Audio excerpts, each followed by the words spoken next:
Hey, ¿qué tal? ¿Cómo están? Bueno, vamos a avanzar un nuevo tema y esta vez vamos a revisar el tema de operadores. Bueno, ¿qué es el tema de operadores? Operadores es algo que ya habíamos visto en materias como por ejemplo en matemáticas y también se usan mucho en programación. De hecho, las mismas reglas que se aplican en las matemáticas las vamos a usar aquí. En esencia, ¿qué es un operador? Un operador básicamente es un símbolo matemático que por sí solo no tiene ningún efecto, ningún significado, pero si va acompañado de una secuencia, por ejemplo, en este caso de números, una secuencia matemática, puede producir un resultado. Por ejemplo, un signo más no hace nada, pero si ponemos un 5 más y luego un 3, podemos tener un resultado, podemos tener un 8. Existen varios tipos de operadores en matemáticas y de momento vamos a revisar estos tres tipos de operadores en programación.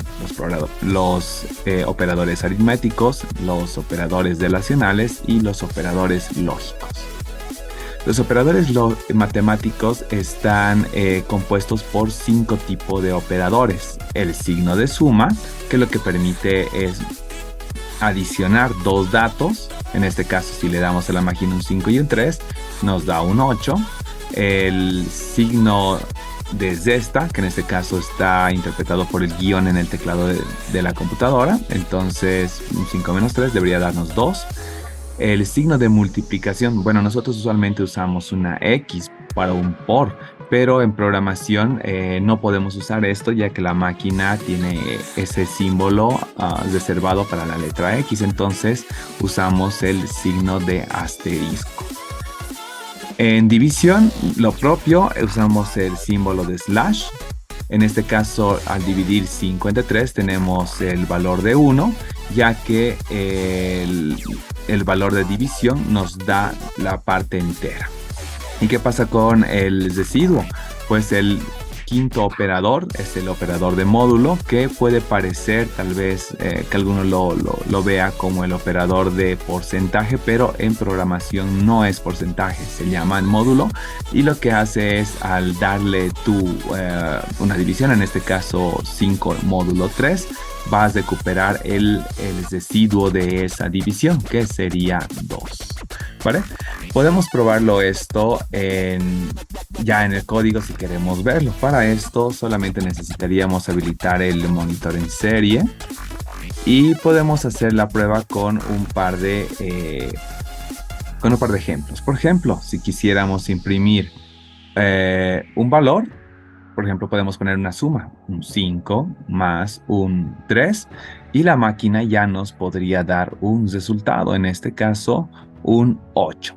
Sin embargo, la forma correcta de usar operadores no es hacerlo directamente escribiéndolo en el monitor en serie, o sea, escribiéndolo en este comando, sino usar variables. En este caso, vamos a usar una variable de tipo entera y vamos a hacer que la operación se haga en la variable y que solamente nos muestre en el monitor en serie la variable, en este caso la variable A. Esta es la forma correcta de usar operadores en programación. Si vemos, el resultado va a seguir siendo 8. En caso de que queramos usar la resta, como habíamos visto, el signo de guión para obtener un 2, el símbolo de asterisco para la multiplicación, en este caso 5 por 3, nos debería dar un 15. Si dividimos 5 entre 3, nos va a dar solamente la parte entera. En este caso, 3 por 1 va a ser 3 y nos faltaría 2 para el 5, ¿no? Pero el resultado es 1. No podría ser 2 porque 2 ya nos daría 6 y se pasaría. Entonces debería darnos un 1. Y si usamos el operador de módulo, también veríamos que el resultado sería 2 porque al dividir 53 es 1 y nos sobra 2. Y bueno, esa es la forma en cómo funcionan los operadores aritméticos. Una de las reglas que también se usa en programación cuando usamos operaciones aritméticas es la precedencia de signos. Y es que, ¿qué es la precedencia de signos? Es una regla que se usa en matemáticas en el que se aprecia el orden de las operaciones para garantizar que todos podamos leer y resolver un problema matemático de la misma forma. ¿Ok? ¿Ok? Entonces, ¿cómo se resuelve la máquina cuando ve un ejercicio que tiene varios operadores? Pues primero ve si hay paréntesis, en ese caso los resuelve primero. En caso de no resolverse primero, ante la ausencia de paréntesis, vas a resolver las multiplicaciones y divisiones y de estar resueltas estas o no haber, va a proceder a realizar las sumas y las restas. Como por ejemplo, en este caso que vemos acá. Si vemos, hay varios operadores, 2 más 8 menos 5 por 4. Entonces, ¿cuánto puede dar este resultado? Si nosotros no lo veríamos bien, podríamos decir, ok, un 2 más 8 es un 10, menos 5 es un 5, por 4 podría ser 20, pero sin embargo el resultado no es así. Primero vas a resolver la máquina de la multiplicación, teniendo un menos 20, menos 5 por 4 va a ser un menos 20 y eso se va a sumar con esta parte, un 2 más 8 que va a ser un 10. Entonces, en todo caso, debería darnos un menos 10. Vamos a probarlo. 2 más 8, si tenemos un 2 más un 8, menos 5 por 4. Entonces limpiamos la pantalla y podemos ver cuánto nos sale este resultado y efectivamente tenemos un menos 10. Ok, vale. Un tema súper importante que revisamos en programación es el tema de los algoritmos. ¿Y qué es un algoritmo? Algo muy importante que hay que ver es que la palabra algoritmo no es un término exclusivo de la programación, si bien la programación es tal vez la que hace más uso de ella. La idea de los algoritmos es resolver problemas y se han resuelto problemas desde prácticamente la antigüedad. La palabra algoritmo, de hecho, es una herencia que nos ha dejado el mundo árabe. Y bueno, muchas cosas como el álgebra también. Entonces, ¿qué es esto de resolver un problema? En términos sencillos, se refiere a la resolución del problema al proceso completo que abarca desde la descripción inicial del problema hasta el desarrollo de un programa, en este caso de computación, que lo resuelva. La resolución de un problema exige el diseño de un algoritmo que resuelve el problema propuesto. Y esto no necesariamente tiene que ser en un programa de computación. El momento que, por ejemplo, nosotros realizamos una regla de 3, estamos resolviendo un problema. El momento que, por ejemplo, estamos haciendo una conversión de monedas, una conversión de temperaturas, una conversión de datos de sensores, entonces se está resolviendo un problema. ¿Vale? Entonces, para esto vamos a usar algoritmos. ¿Y qué son los algoritmos? Básicamente pueden entenderse como una secuencia de reglas, una secuencia de operaciones que especifica cómo producir un resultado desde una entrada, un input, dado en un número finito de pasos. ¿Qué significa esto? Un algoritmo es un conjunto de pasos ordenados que van a producir un resultado. Una manera muy sencilla de entender un algoritmo al principio es verlo como si fuera una receta de cocina. Por ejemplo, si tú quieres hacer un pastel, necesitas primero inputs, o sea, datos de entrada. ¿Con qué tipo de datos va a trabajar tu programa? Por ejemplo, si nosotros vemos esto, nosotros tenemos nuestra entrada, tenemos los datos numéricos, etc. Estas entradas, estos inputs van a ser procesados por la máquina.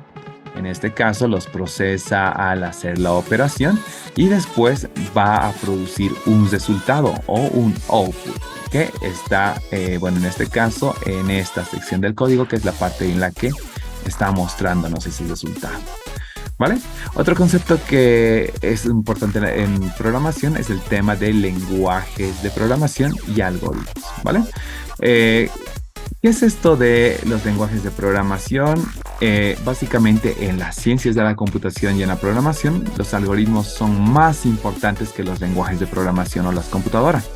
¿Por qué? Porque un lenguaje de programación es solo un medio para expresar un algoritmo y una computadora solo es un procesador para ejecutarlo. ¿Qué significa? Cuando nosotros tenemos un problema, no importa en qué lenguaje de programación los resolvamos. Todos los lenguajes de programación usan la misma lógica. En todos prácticamente vamos a encontrar variables, en todos vamos a poder imprimir textos, en todos van a poder hacer operaciones matemáticas, todos van a poder mostrar resultados.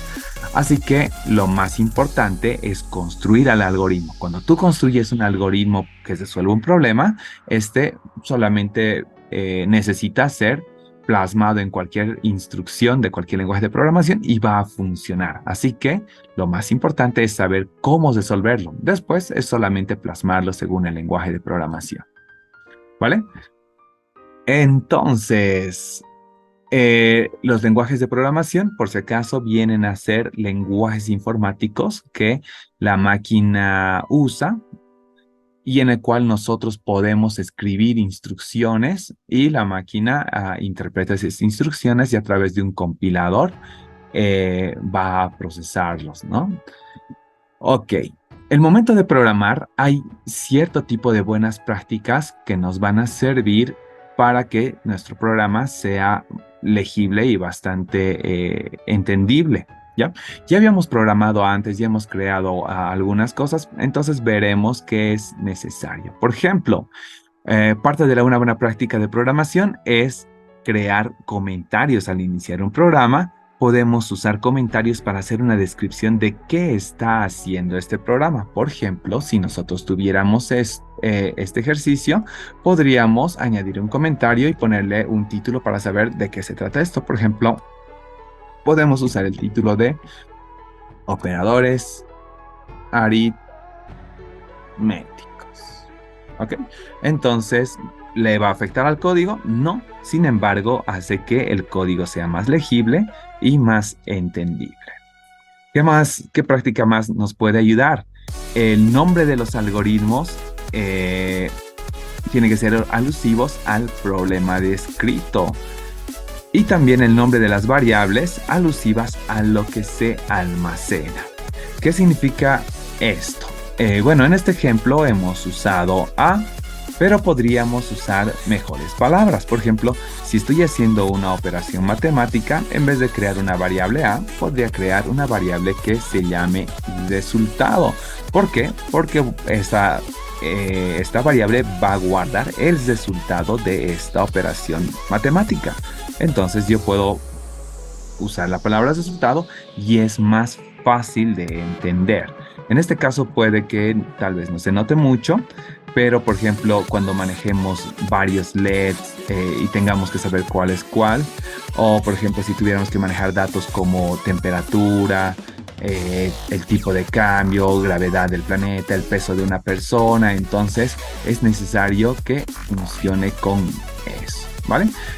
Pensemos en esto. Por ejemplo, yo quiero almacenar la edad de dos personas, del papá y la mamá de un señor, bueno, de una familia. Entonces, digamos que el papá tiene 50 y la mamá tiene, no sé, 45. ¿Ok? Entonces, podría llamar a mi variable a la del papá A y a la variable de la mamá le podría llamar B y funcionaría. Sin embargo, no me dice mucho el texto. Yo puedo poner esto y me sale 50, pero si estoy trabajando con ese tipo de datos, entonces es mejor usar edad padre. Así, la descripción de la variable me va a ayudar mejor a entender qué está haciendo este tipo de dato. Así, si nosotros usamos esto, por ejemplo, yo quiero que la máquina me muestre la edad del padre, entonces tendríamos también nuestro 50, ¿vale? Esa es otra de las buenas prácticas que se usan en programación. Y número 4, usar sangrías o indentaciones cuando se usa alguna estructura. ¿Qué significa eso? Si nosotros vemos, hay pequeños espacios que nosotros usamos para que nosotros podamos saber dónde están, o bueno, dónde están dentro de alguna sección nuestras líneas de código. Por ejemplo, yo podría poner esto así. Lo podemos poner esto acá y esto acá, y nuestro código funcionaría igual, no tendría ningún problema. Sin embargo, a la larga se va a hacer muy complicado y hacer un mantenimiento del código o leer el código se hace bastante difícil. En todo caso, siempre, por ejemplo, que usemos corchetes para saber que, o llaves, para saber que esto está dentro de estas llaves, es mejor dejar dos espacios. Eso es algo que se llama como indentación. Y nosotros así podemos ver que esta parte del código, por ejemplo, estas dos líneas, están dentro de estas dos llaves, ¿vale? Así que probablemente van a ver esto mucho en el código más adelante y sepan que es por esto, para que nosotros sepamos qué parte está dentro de qué. Ok, ¿qué más podemos saber? Algo muy importante en programación son las pruebas de escritorio. ¿Y qué es las pruebas de escritorio? Es el funcionamiento simulado de un algoritmo, el cual se lleva a cabo de manera manual y ayuda a determinar la validez de este. ¿Cómo funciona? Por ejemplo, si nosotros tuviéramos un problema, por ejemplo, si necesitamos calcular en qué año nació alguien, por ejemplo, esto lo habíamos visto alguna vez en clase, pero, por ejemplo, si este año, que es el 2023, y queremos saber en qué año nació alguien que tiene, no sé, 10 años. Entonces podemos agarrar nuestro primer dato, que sería el año actual, y les estaríamos la edad del sujeto. Procesamos los datos, 3 menos 0 va a ser un 0, 2 menos 1, 1, 0 y 2. Entonces la edad del resultado es 2010, ¿vale? ¿Qué es lo importante? Antes de que yo me ponga a escribir el código y hacerlo acá para que la máquina lo interprete, primero hemos escrito en papel y hemos visto que tenga sentido y lógica. Entonces, una vez que ya tenemos el ejercicio hecho en una hoja de papel y veamos que funciona, recién podríamos agrupar estos datos, ya sea en una variable para almacenar el dato, también podríamos almacenar otra para la edad y también podríamos almacenar otra para el resultado. Entonces eso ya se lleva acá al código y bueno, podríamos poner, no sé, año actual y sería 2023, etcétera, etcétera. Entonces, en el proceso de programación, primero existen las pruebas de escritorio, que es la parte escrita, y luego el código. ¿Vale? Otra forma de entender esto es el momento de resolver un problema es llevarlo a diagramas de flujo. De hecho, al principio puede parecer todos estos pasos más morosos, pero al resolver ejercicios grandes, entonces es conveniente hacerlo por este método, ¿vale? ¿Qué son los diagramas de flujo? Son procesos informáticos y en el cual es necesario plasmar la lógica del programa. Un diagrama de flujo es una forma visual, la cual nos permite representar un algoritmo proceso, y en un diagrama de flujo se usan diferentes elementos y conexiones, los cuales permiten, en todo caso, presentar el algoritmo de una manera visual, estructura y organizada. ¿Qué significa esto? Bueno, tenemos nuestro ejercicio resuelto y hemos encontrado la forma de saber cómo podríamos calcular la edad de alguien. Entonces, ok, podemos hacer como pequeños pasitos, ¿bien? Entonces, esto es un número. Podemos crear una variable que almacene este dato. Por ejemplo, habíamos llamado año actual a la variable que almacene este dato. Si quisiéramos este otro dato, guardarlo en una variable, podríamos llamarle una variable que se llame edad, porque la edad del usuario se está guardando en este. Recuerden que los nombres de las variables están en relación al dato que nosotros estamos almacenando. Y bueno, ¿qué es esto? Es digamos, el resultado, ¿vale? Podríamos crear una variable que se llame resultado y listo. Ok. Vale, ahora ya tenemos esto en papel. Ahora, para hacerlo formal y entender mejor el código, antes de pasar al código, creamos el diagrama de flujo.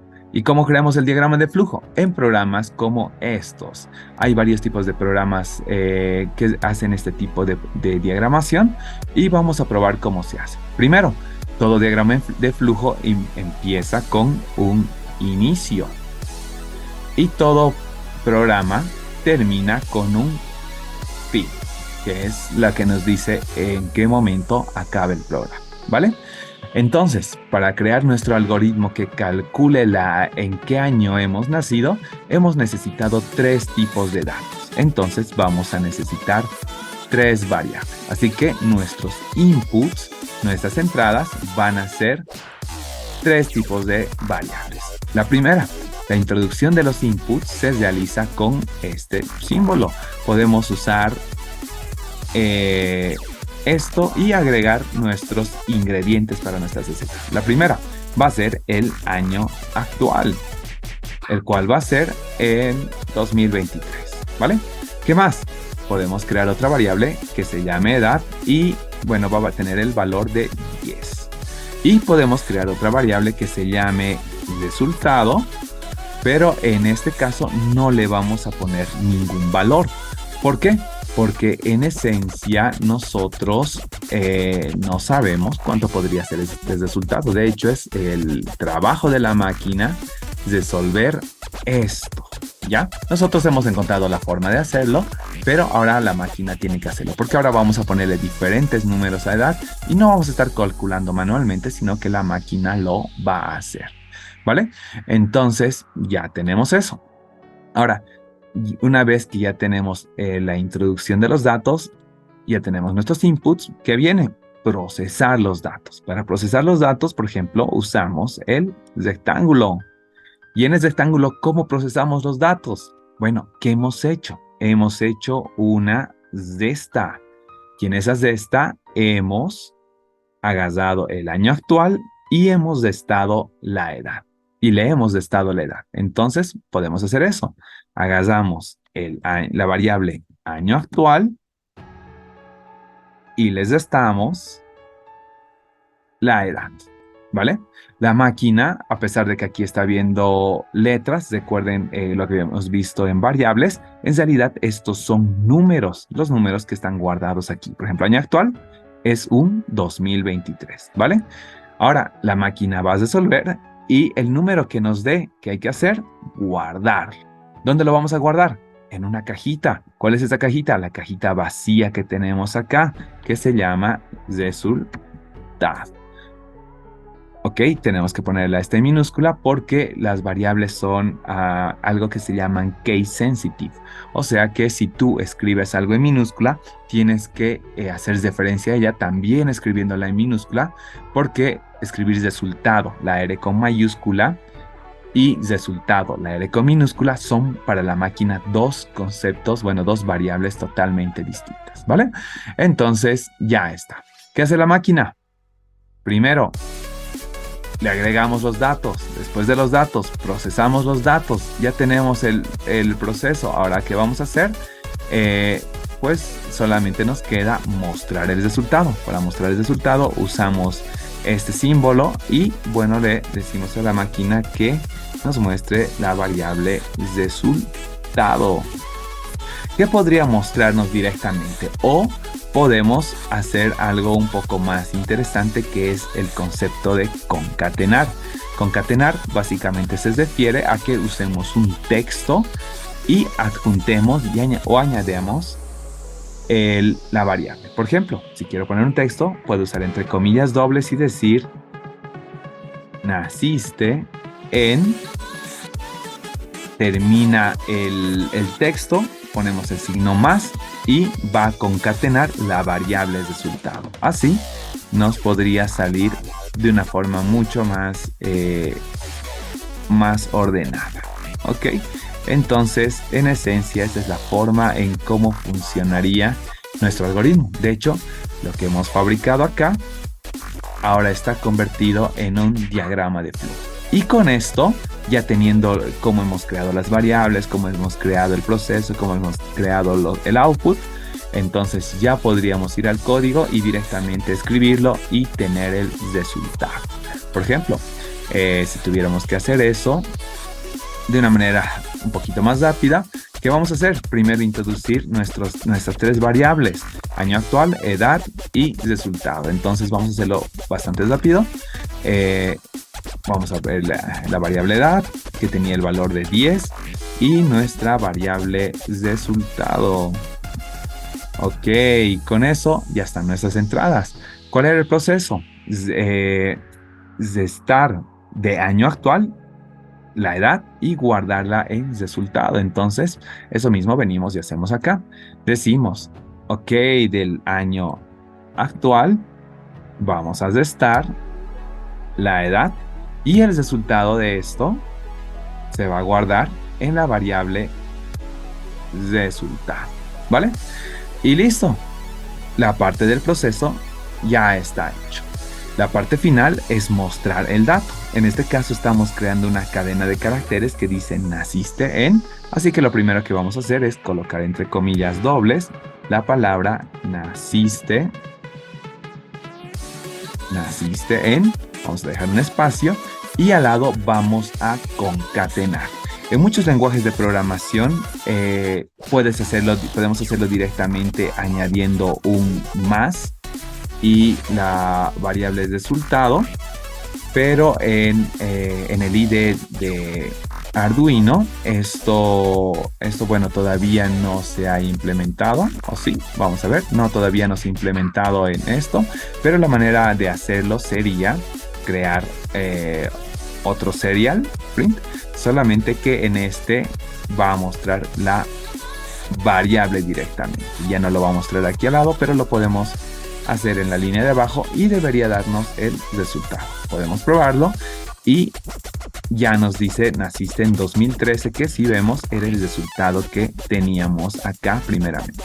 Lo bueno de la máquina es que ahora ya no te funciona solamente con 10 años. ¿Qué tal si en vez de querer saber la edad de 10 años, qué tal de alguien que tiene, no sé, 65 años? Entonces la máquina ya te lo hace. Uno de los efectos más interesantes de la programación es que tú fabricas una vez y después solamente ya tienes que cambiar los datos de entrada. La máquina ya entiende el proceso y te los va resolviendo. ¿Ok? Eso con respecto a los diagramas de flujo. Acá, como habíamos visto, estamos usando sistemas.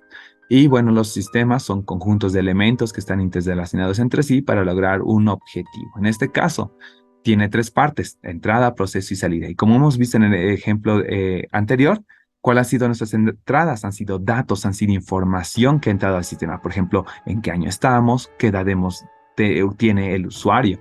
Los procesos que son los cambios que se producen en las entradas para generar salidas. Por ejemplo, ¿cuál ha sido nuestro proceso? Ha sido realizar una resta entre el año actual con la edad del usuario. Y eso se ha guardado en una variable. ¿Y qué ha sido las salidas? Son los resultados del proceso. En este caso, el dato que ha almacenado nuestro resultado, que estaba creado en el proceso, es lo que mostramos en la pantalla, ¿vale? Ok, los sistemas no solamente existen en programación, prácticamente en cualquier aparato que implique tecnología funciona. Por ejemplo, este es un diagrama de bloques para la alarma que funciona una luz. Entonces, ¿cuál es nuestro dispositivo de entrada? Un LDR, un sensor que es sensible a la luz y que varía su resistencia dependiendo si hay más o menos luz. ¿Cuáles van a ser el proceso? Bueno, los dispositivos de control, en este caso el transistor. ¿Y cuál va a ser nuestro dispositivo de salida? El zumbador, que va a hacer ruido. Entonces, más o menos, ¿qué nos dice este diagrama? Bueno, la electricidad está pasando por el LDR y si la resistencia del LDR baja lo suficiente, va a permitir que la energía eléctrica entre a la base del transistor, por lo que va a permitir que haya un flujo de electricidad entre la base, entre el emisor y el colector, cerrando el circuito y accionando el zumbador. Entonces, nos ayuda estas mismas figuras a entender cómo funcionan las cosas. De igual forma, podemos usar en sistemas de domótica, leyendo los sensores de lluvia, los sensores de luz, los sensores de viento, etcétera, que van a ser procesados por, en este caso, un PLC. Un PLC es un dispositivo bastante avanzado que permite procesar datos ya de manera prácticamente industrial, ya que maneja voltajes mucho más altos y corrientes también mucho más altas. Y estos pueden ser conectados a salidas, en este caso denominados actuadores, como por ejemplo persianas, luces, motores, reguladores, etcétera, etcétera. ¿Vale? Los elementos de un diagrama, como ya hemos visto, es el inicio, los inputs, las entradas de datos, los procesos, los outputs o los lugares donde van a ser las salidas de los outputs y el fin del programa. Y las líneas de flujo para indicarnos en qué sentido está viajando la información. En este otro caso, por ejemplo, tenemos un Hola Mundo y ya lo habíamos creado antes. ¿Cómo funciona? Si se fijan, al inicio, lo único que hace el programa es lanza un mensaje que diga hola y acaba el programa. Si llevamos el diagrama de flujo al texto, entonces solamente activamos un hola y bueno, el programa se acaba. Tanto el inicio como el fin no se escriben en el código, se sobreentiende, pero nos ayuda a entender en esta parte qué es lo que está haciendo el código, ¿vale? Ok, un poco pesado, pero espero que les haya ayudado toda esta información. Nos vemos en el siguiente video. Bye.